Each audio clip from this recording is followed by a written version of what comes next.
1 मार्च 2023 से current affairs के जितने भी इंपॉर्टेंट क्वेश्चन बन सकते हैं सारे हम इस वीडियो में डिस्कस करेंगे। पहला क्वेश्चन है, हाल ही में राष्ट्रीय विज्ञान दिवस कब मनाया गया है? तो अभी 28 फरवरी को राष्ट्रीय विज्ञान दिवस मनाया गया। तो इस क्वेश्चन का बे ऑप्शन सही है। विज्ञान से होने वाले लाभों के प्रति समाज में जागरूकता लाने और वैज्ञानिक सोच पैदा करने के उद्देश्य से हर साल 28 फरवरी को राष्ट्रीय विज्ञान दिवस मनाया जाता है। अच्छा, 1 फरवरी को इंडियन कोस्ट गार्ड का स्थापना दिवस मनाया गया। 2 फरवरी को विश्व आर्द्रभूमि दिवस मनाया गया। 4 फरवरी को विश्व कैंसर दिवस मनाया गया। अब यहाँ कंफ्यूज मत होना, फरवरी में 4 फरवरी को विश्व कैंसर दिवस मनाया जाता है और यहाँ पे आप ध्यान से देखो 15 फरवरी को अंतर्राष्ट्रीय बाल कैंसर दिवस मनाया जाता है। ये है अंतर्राष्ट्रीय बाल कैंसर दिवस और ये है विश्व कैंसर दिवस। यहाँ पे कंफ्यूज मत होना, 4 फरवरी को विश्व कैंसर दिवस और 15 फरवरी को अंतर्राष्ट्रीय बाल कैंसर दिवस मनाया जाता है। अच्छा, 4 फरवरी को ही अंतर्राष्ट्रीय मानव बंधुत्व दिवस भी मनाया गया। 7 फरवरी को सेफर इंटरनेट डे मनाया गया। 10 फरवरी को विश्व दलहन दिवस मनाया गया। 11 फरवरी को विश्व यूनानी दिवस और विज्ञान में महिलाओं और लड़कियों का अंतर्राष्ट्रीय दिवस मनाया गया। 12 फरवरी को अंतर्राष्ट्रीय डार्विन दिवस मनाया गया। 13 फरवरी को विश्व रेडियो दिवस मनाया गया। 15 फरवरी को अंतर्राष्ट्रीय बाल कैंसर दिवस मनाया गया। मैं फिर बोल रहा हूँ, यहाँ पे कंफ्यूज मत होना, 4 फरवरी को विश्व कैंसर दिवस मनाया जाता है और 15 फरवरी को अंतर्राष्ट्रीय बाल कैंसर दिवस मनाया जाता है। 17 फरवरी को वैश्विक पर्यटन लचीलापन दिवस मनाया जाता है। 19 फरवरी को छत्रपति शिवाजी महाराज की जयंती मनाई गई और 8वां मृदा स्वास्थ्य कार्ड दिवस भी 19 फरवरी को मनाया गया।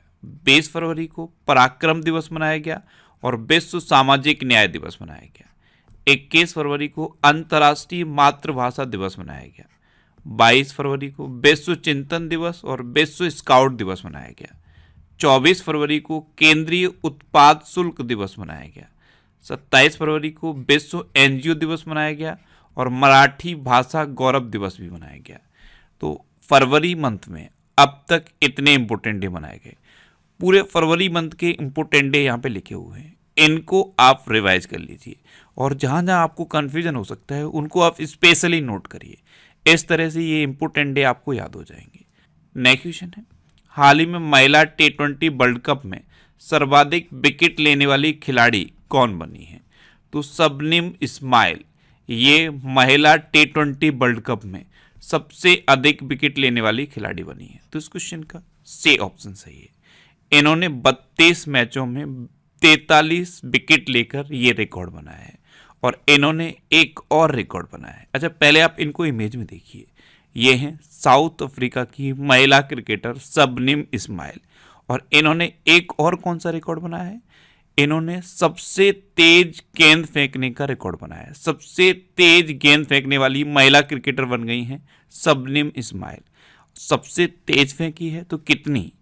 80 मील पर आवर, 80 मील पर आवर यानी कि 128 किलोमीटर पर आवर की रफ्तार से इन्होंने गेंद को फेंककर सबसे तेज गेंद फेंकने वाली महिला क्रिकेटर का रिकॉर्ड भी बनाया है। तो इनका नाम आप याद रखिए, शबनम इस्माइल, ये साउथ अफ्रीका की हैं। नेक्स्ट क्वेश्चन है, हाल ही में INS सुकन्या आधिकारिक दौरे पर किस देश के पोर्ट पर पहुंचा है? तो INS सुकन्या ये अभी श्रीलंका के कोलंबो पोर्ट पर पहुंचा। तो इस क्वेश्चन का बे ऑप्शन सही है। 106 चालक दल के सदस्यों के साथ ये 101 मीटर लंबा अपतटीय गश्ती पोत श्रीलंका के कोलंबो पोर्ट पर पहुंचा है। अब श्रीलंका, तो ये है मैप पे श्रीलंका। श्रीलंका की कैपिटल क्या है? कोलंबो और श्री जयवर्धनेपुरम कोट्टे। कोलंबो कॉमर्शियल कैपिटल है और श्री जयवर्धनेपुरम कोट्टे एडमिनिस्ट्रेटिव कैपिटल है। श्रीलंका की करेंसी क्या है? श्रीलंकन रुपी। श्रीलंका के प्रेजेंट टाइम पे प्राइम मिनिस्टर कौन है? दिनेश गुणवर्धन। और श्रीलंका के प्रेजेंट टाइम पे प्रेसिडेंट कौन है? रणनिल विक्रमसिंघे। अभी दिवंगत CDS जनरल बिपिन रावत के सम्मान में श्रीलंका के श्री मुक्तिनाथ मंदिर में घंटी लगाई गई है। भारत ने आर्थिक सहायता योजना के अंतर्गत श्रीलंका को 50 बसें प्रदान की हैं। 2024 में अंडर 19 वर्ल्ड कप की मेजबानी श्रीलंका करेगा। श्रीलंका के उपन्यासकार सेहान करुणातिलका के उपन्यास को 2022 का बुकर पुरस्कार मिला है। चीन को पछाड़कर भारत श्रीलंका के सबसे बड़े ऋणदाता के रूप में उभरा है और महावेली गंगा श्रीलंका की सबसे लंबी नदी है। अच्छा, एक बार फिर आप श्रीलंका को मैप में देखो। इस मैप को आप ध्यान से देखो। इंडिया और श्रीलंका के बीच में पाक की खाड़ी है, इसे पाक स्ट्रेट कहते हैं और शुद्ध हिंदी में इसे पाक जल डमरू मंडल कहते हैं। नेक्स्ट क्वेश्चन है, हाल ही में किस कंपनी ने अपना नया लोगो अपडेट किया है? तो नोकिया ने 30 से अधिक साल के बाद अपना नया लोगो अपडेट किया है। तो इस क्वेश्चन का सी ऑप्शन सही है। अभी तक आपने देखा था नोकिया का लोगो ब्लू कलर का होता था और उस पर कनेक्टिंग पीपल लिखा रहता था। दो हाथ कनेक्ट होते हुए रहते थे, कनेक्टिंग पीपल लिखा रहता था और हमेशा लोगो ब्लू कलर में रहता था। लेकिन अब नोकिया ने अपना नया लोगो अपडेट कर दिया है। यह है नोकिया का नया लोगो। इसमें एक स्पेसिफिक चीज़ ये है कि इसमें अब कोई भी स्पेसिफिक कलर नहीं रहेगा। जब जैसी सिचुएशन रहेगी उस तरह का कलर यूज किया जाएगा। अभी तक क्या होता था, सिर्फ ब्लू कलर में लिखा जाता था। अब किसी भी कलर में लिखा जा सकता है, जब जैसी सिचुएशन होगी वैसे कलर में ये लोगो लिखा जाएगा। तो नोकिया ने अपना नया लोगो अपडेट कर दिया है। अच्छा, नोकिया ये फिनलैंड की कंपनी है। नोकिया की स्थापना कब हुई थी? 1865 में। इसका हेडक्वार्टर कहाँ पे है? एस्पू फिनलैंड में। और इसके प्रेजेंट टाइम पे सीईओ कौन है? पेक्का लुंडमार्क। कौन है? पेक्का लुंडमार्क। नेक्स्ट क्वेश्चन है, कतर ओपन टेनिस 2023 का टाइटल किस खिलाड़ी ने जीता है? तो अभी डेनियल मेदवेदेव ने एंडी मरे को हराकर कतर ओपन टेनिस 2023 का टाइटल जीता। तो इस क्वेश्चन का बी ऑप्शन सही है। ये हैं डेनियल मेदवेदेव। अब टेनिस की बात है तो अभी कार्लोस अल्कराज ने 2023 अर्जेंटीना ओपन खिताब जीता। कार्लोस अल्कराज सबसे कम उम्र के विश्व नंबर 1 एटीपी खिलाड़ी भी बने। नोवाक जोकोविच ने छठा एटीपी फाइनल्स खिताब जीता। आईटीटीएफ के एथलीट आयोग में चुने जाने वाले पहले भारतीय शरत कमल बने हैं। और स्विट्जरलैंड ने ऑस्ट्रेलिया को हराकर पहला बिली जीन किंग कप जीत लिया है। नेक्स्ट क्वेश्चन है, हाल ही में किस देश का एचएमआई समूह उत्तर प्रदेश में 7200 करोड़ रुपए का निवेश करेगा? तो एचएमआई यानी कि होटल मैनेजमेंट इंटरनेशनल, ये एक ग्रुप है और ये उत्तर प्रदेश में 7200 करोड़ रुपए का निवेश करेगा। तो ये किस देश का समूह है?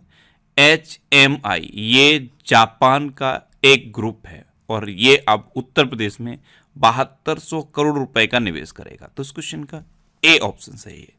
ये उत्तर प्रदेश में अपनी 23 नई प्रॉपर्टीज खोलेगा। अब जापान, तो ये है मैप में जापान। जापान की कैपिटल क्या है? टोक्यो। जापान की करेंसी क्या है? येन। और जापान के प्रेजेंट टाइम पे प्राइम मिनिस्टर कौन है? Fumio Kishida. भारत और जापान के बीच संयुक्त प्रशिक्षण अभ्यास धर्म गार्जियन हुआ है। भारत जापान को पीछे छोड़कर वैश्विक स्तर पर तीसरा सबसे बड़ा ऑटो बाजार बना है।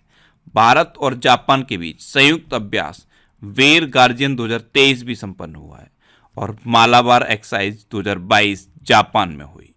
नेक्स्ट क्वेश्चन है, हाल ही में किस राज्य के मुख्यमंत्री ने पूर्वोत्तर में पहले संपीड़ित बायोगैस संयंत्र का अनावरण किया? तो असम के चीफ मिनिस्टर हिमंता बिस्वा शर्मा ने पूर्वोत्तर के पहले संपीड़ित बायोगैस संयंत्र का अनावरण किया। तो इस क्वेश्चन का सी ऑप्शन सही है। अब असम, तो ये है मैप में असम। असम की कैपिटल क्या है? दिसपुर। असम के चीफ मिनिस्टर कौन है? हिमंता बिस्वा शर्मा। और असम के नए गवर्नर कौन बने हैं? गुलाब चंद कटारिया।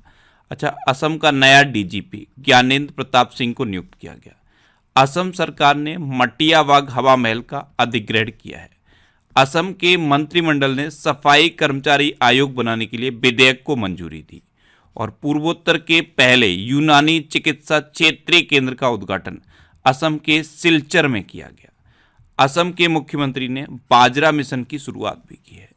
अच्छा, असम में कट्टी बिहू, बगरुम्बा, भोरताल और झूमर ये लोक नृत्य फेमस हैं। असम में कौन कौन से नेशनल पार्क हैं? काजीरंगा, मानस, ओरंग, डिब्रू सैखोवा और रायमोना। काजीरंगा नेशनल पार्क ये इकलौता ऐसा नेशनल पार्क है जो सैटेलाइट फोन से कनेक्ट हो चुका है और ये एक सींग वाले गैंडे के लिए फेमस है।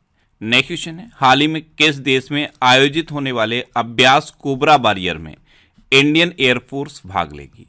तो अभ्यास कोबरा वॉरियर ये ब्रिटेन में होगा और इसमें इंडियन एयरफोर्स पार्टिसिपेट करेगी। तो इस क्वेश्चन का सी ऑप्शन सही है। 145 वायु योद्धाओं वाली एक टुकड़ी इस अभ्यास में पार्टिसिपेट करेगी। अब ये ब्रिटेन में होगा, तो ब्रिटेन यानी कि यूके, तो ये है मैप में यूके। यूके की कैपिटल क्या है? लंदन। यूके की करेंसी क्या है? Pound sterling. और यूके के प्रेजेंट टाइम पे प्राइम मिनिस्टर कौन है? ऋषि सुनक। अभी पूर्व प्रधानमंत्री मनमोहन सिंह जी को यूके के द्वारा लाइफ टाइम अचीवमेंट ऑनर से सम्मानित किया गया। जागृति यादव एक दिन के लिए भारत में यूके की उच्चायुक्त बनी है। यूके ने अमीरों के लिए कर में कटौती के प्रस्ताव को रद्द कर दिया है। लंदन में दादाबाई नौरोजी के घर को ब्लू प्लैग सम्मान मिला है। नेक्स्ट क्वेश्चन है, हाल ही में Spanish para badminton international tournament में किस खिलाड़ी ने मेंस सिंगल्स इवेंट में सिल्वर मेडल जीता है? तो ये प्रमोद भगत ने जीता। तो इस क्वेश्चन का ए ऑप्शन सही है। ये हैं प्रमोद भगत और इन्होंने Spanish para badminton international tournament में मेंस सिंगल्स इवेंट में सिल्वर मेडल जीता है। नेक्स्ट क्वेश्चन है, हाल ही में सरकार ने किस देश की सीमा के पास 3.9 अरब डॉलर की पन बिजली परियोजना को मंजूरी दी? तो अभी भारत सरकार ने चीन की सीमा के पास 3.9 अरब डॉलर की पन बिजली परियोजना को मंजूरी दी। तो इस क्वेश्चन का बी ऑप्शन सही है। ये परियोजना 3.9 अरब डॉलर की है और इसका नाम क्या है? दिबांग बहुउद्देशीय परियोजना। अब चीन के बॉर्डर पर इसको मंजूरी दी गई, तो ये है मैप में चीन। चीन की कैपिटल क्या है? बीजिंग। चीन की करेंसी क्या है? रेन मिनबी। और चीन के प्रेजेंट टाइम पे प्रेसिडेंट कौन है? Xi Jinping. अभी चीन ने संचार उपग्रह जोंगजिंग 26 का प्रक्षेपण किया। चीन ने अमेरिका में अपने दूत चिन गांग को नया विदेश मंत्री बनाया। वैज्ञानिक पत्रों के प्रकाशन में चीन टॉप पर रहा है और चीन ने अपने अंतरिक्ष स्टेशन के लिए मैंगटियन नामक लैब मॉड्यूल लॉन्च किया है। नेक्स्ट क्वेश्चन है, हाल ही में नासा ने किस महिला को पहली बार एजेंसी की विज्ञान प्रमुख के रूप में नियुक्त किया? तो अभी नासा ने निकोला फॉक्स को एजेंसी की विज्ञान प्रमुख के रूप में नियुक्त किया। तो इस क्वेश्चन का सी ऑप्शन सही है। ये है निकोला फॉक्स और इनको नासा ने पहली बार एजेंसी की विज्ञान प्रमुख के रूप में नियुक्त किया है। अब नासा यानी कि national aeronautics and space administration, ये अमेरिका की स्पेस एजेंसी है। जैसे इंडिया की स्पेस एजेंसी क्या है? इसरो। जापान की क्या है? जाक्सा। चाइना की क्या है? CNSA। ये अलग अलग देशों की स्पेस एजेंसी हैं, इनके नाम आप याद रखिए। नासा की स्थापना कब हुई? 1958 में। इसका हेडक्वार्टर कहाँ पे है? वॉशिंगटन DC में। और इसके प्रेजेंट टाइम पे एडमिनिस्ट्रेटर कौन है? Bill Nelson. अच्छा, अभी डायरेक्टर जनरल क्वालिटी एश्योरेंस का पदभार RS रेन ने संभाला। संयुक्त राष्ट्र ने अफसान खान को कुपोषण समाप्त करने के अभियान हेतु प्रमुख पद पर नियुक्त किया है। भारतीय टेलीफोन उद्योग के नए CMD राजेश राय नियुक्त हुए हैं और भारत के नए ड्रग कंट्रोलर जनरल के रूप में राजीव रघुवंशी को नियुक्त किया गया है। नेक्स्ट क्वेश्चन है, किसने 2022 के लिए सर्वश्रेष्ठ फीफा पुरुष खिलाड़ी का पुरस्कार जीता? तो अभी लियोनल मेसी ने 2022 के लिए सर्वश्रेष्ठ फीफा पुरुष खिलाड़ी का पुरस्कार जीता। तो उस क्वेश्चन का बी ऑप्शन सही है। ये हैं लियोनल मेसी। अच्छा, अभी एंटरप्रेन्योर ऑफ द ईयर 2022 का खिताब सज्जन जिंदल ने जीता। यूनेस्को शांति पुरस्कार से एंजेला मर्केल को सम्मानित किया गया। राखी कपूर ने नाउ यू ब्रीथ के लिए गोल्डन बुक्स अवार्ड 2023 जीता। म्यूजिक कंपोजर रिकी केज ने प्रतिष्ठित ग्रैमी अवार्ड 2023 जीता और अंबिका सुतन मंगड़ ने उड़क्कू जल पुरस्कार जीता है। नेक्स्ट क्वेश्चन है, प्रधानमंत्री मोदी ने किस राज्य में शिवमोग्गा हवाई अड्डे का उद्घाटन किया? तो कर्नाटक में प्रधानमंत्री मोदी ने शिवमोग्गा हवाई अड्डे का उद्घाटन किया। तो इस क्वेश्चन का बी ऑप्शन सही है। ये है शिवमोग्गा हवाई अड्डा। इसको कमल के आकार में बनाया गया है और 450 करोड़ रुपए की लागत से ये बना है। अब ये कर्नाटक में है, तो ये है मैप में कर्नाटक। कर्नाटक की कैपिटल क्या है? बैंगलोर। कर्नाटक के चीफ मिनिस्टर कौन है? वसवराज बोम्मई। और कर्नाटक के गवर्नर कौन है? थावर चंद गहलोत। अभी कर्नाटक सरकार ने अमृत नगरोत्थान योजना की घोषणा की। ये बेंगलुरु शहर के संपूर्ण डेवलपमेंट के लिए की गई है। कर्नाटक के मुख्यमंत्री ने 108 नम्मा क्लिनिक लॉन्च किए हैं। कर्नाटक में एशिया का सबसे बड़ा हेलीकॉप्टर कारखाना खोला गया।